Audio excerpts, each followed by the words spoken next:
Kailangan nga lamang, sabi ng isang kapatid natin dyan, meron daw fallen angel. Alam niyo yung fallen angel, yung naglag mula sa langit? Yung tampulin ni Satanas? Di ba? So, pero angel pa rin. Kaya nga sabi ko, ang tingin ko sa inyo lahat, tunay nga naman, pag tayo-tayo ko sa likuran, parang yung mga anghel. Di ba? Meron na ako nakikita mga bariyang pakpak. Pero alam kong mamaya na, makakalipat na siya na maayos.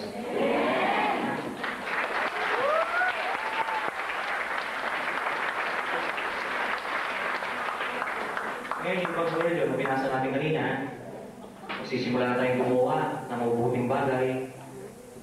Si Jesus ay tangkali ng babatuhin. Kayo man, mangyayari din yun. Alam niyo ba yung bato? Hindi yun yung literal na bato, kung tutusin. Ang pinaka-literal na bato, yung bato nasa kalsada. Pero ang batong tinatawag ay merong uusik sa inyo. Merong aalipusta sa inyo. Dahil kaisa natin na si Jesus ngayon. Huwag niyong iisipin na yung Panginoon natin ay pinagwikaan na nasisiraan ng ulo, samantalang tayo tagasunod ay hindi mapagwiwikaan. Sasabihin, pag lumalapit na tayo ng tuluyan sa Kanya, ang tingin sa atin ng mga taga-sanlibutan, nawawala na tayo. Hindi ba? Ano sa palagay niyo? Meron ba bang aking si Satanas dyan? Ha? Wala na? Baka may nag-iisip pa para sa mga hindi nakarinig. Para sa hindi mga nakarinig, sabi ni Satanas, daw, magkwentuhan, paigsin ko na lang para sa mga hindi nakarinig. Pinakita ni Satanas lahat kay Jesus ang mga nasasakupan niya. Nagda-drugs, ng bababae, nagsusugal, nagchichismisan. Sabi niya, akin yan, akin. Nalungkot si Jesus. Sinama niya naman ngayon sa mga gawain. Lahat ng mga nagpipraising, PICC, lahat kung saan nakikita mo yan, Satanas, akin yan. Diba? Ngayon, marami mong pinakita. Nagpunta sila sa isang gawain, merong inaantok, tsaka isa nag-iisip, titingin-tingin. Sabi ni Satanas, yung dalawang yun, akin yun. Bakit mo nasabi?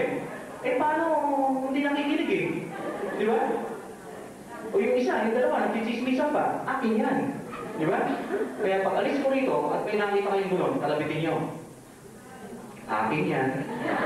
Di ba? So, lahat na yung ngayon si Satanas sa atin. Di ba? Basta may nakita kayong isang kapatid natin. Kung baga sa kawan ng mga tupa, lumalayo, kalabitin na ninyo. Akin yan, sabi mo. At babalik na siya. Amen? Amen. Kaya mula ngayon, at hanggang sa huling sandali ng ating buhay, tayo at si Jesus ay isa. At huwag niyo kakalimutan to. Sumagot na kayo. Pinagsigawan ninyo.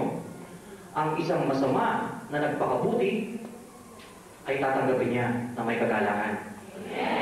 Subalit, ito ang pinakamabigat. Ang isang mabuti na nagpakabago mula sa pagpapakasama at muling nagpakasama ay hindi niya natatanggapin. Kaya ngayon, kasubuan niya. Kaya sinabi mo kanina na ako at si Jesus ay isa. Ikaw na magdadala niyan, kapatid. Ako na. Kaya ano man ang hiling natin sa magandang bulaklak, umiwas na tayo. Kayo naman, ng mga bulaklak, ano man ang hiling niya sa mga bubuyo?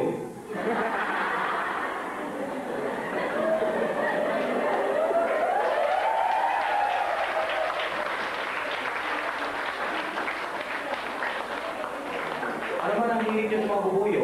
Hindi naman kayo pinapansin ng bubuyo. Gusto niyo, lumapit pa sa inyo. Mag-isip-isip na tayo. Di ba? Tapos pag nasip-isip yung bango nyo, iiyak-iyak kayo. Di ba? Paano tayo nagpakita ng motibo? Di ba? So, yun ang mga katangian, ang sinasabay sa inyo ngayon at mga halimbawang binibigay sa